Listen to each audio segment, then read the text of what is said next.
I'd say the influence of Picasso on my work is something that developed quite recently. In the earlier part of my career, the major influence I would say would be Duchamp, and there's always been this in the 20th century this sort of dialectic, between Duchamp and Picasso, and having entered the discourse of art history during this late conceptual period, Duchamp was the kind of leading figure, and Picasso was kind of considered to be, of another era. But recently, as I returned to kind of investigating painting in my own practice, I've developed an appreciation for Picasso, and so it's a kind of a recent interest. I always have an appreciation for his work, but a more intense appreciation, I would say, in recent years. The installation here at the Picasso Museum is based on a joke that I found in a 1950s pin-up magazine, Stag magazine, the kind of magazines that men read in barbershops or did in the 50s. The cartoon represents two men standing in a museum or an art gallery in front of two virtually identical paintings, one of which is dated 1942, I think, 1943, one of which is dated 1898. They're virtually identical, and one man is saying to the other, I think his earlier work is much better. It's a kind of Philistine joke on how all modern art is basically indistinguishable from other examples of modern art. I was kind of interested in the formal vocabulary that this cartoonist used and thought it was actually worth investigating. And so I made a series of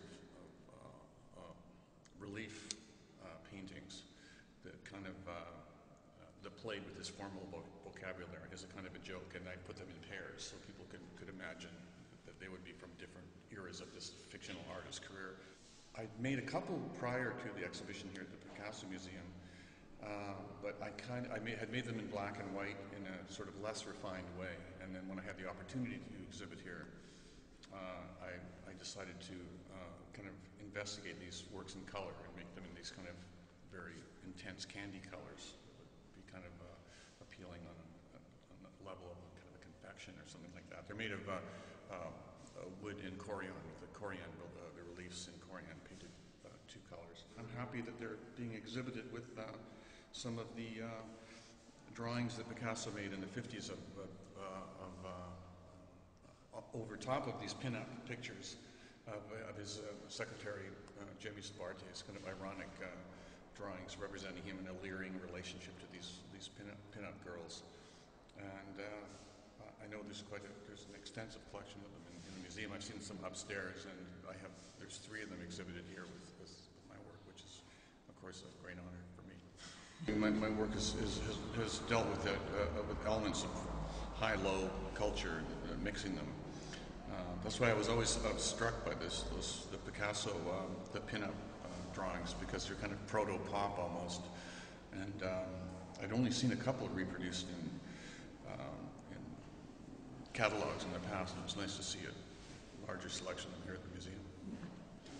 It's really exciting to have the opportunity to exhibit here. First of all, in the context of Picasso's work. I did an exhibition in the past of my own paintings, which I kind of ironically titled "Picasso, My Master," so it's kind of a thrill, and also I know that the museum gets a lot of viewers, attendees, whatever. So it's kind of nice to be able to have my work seen by so many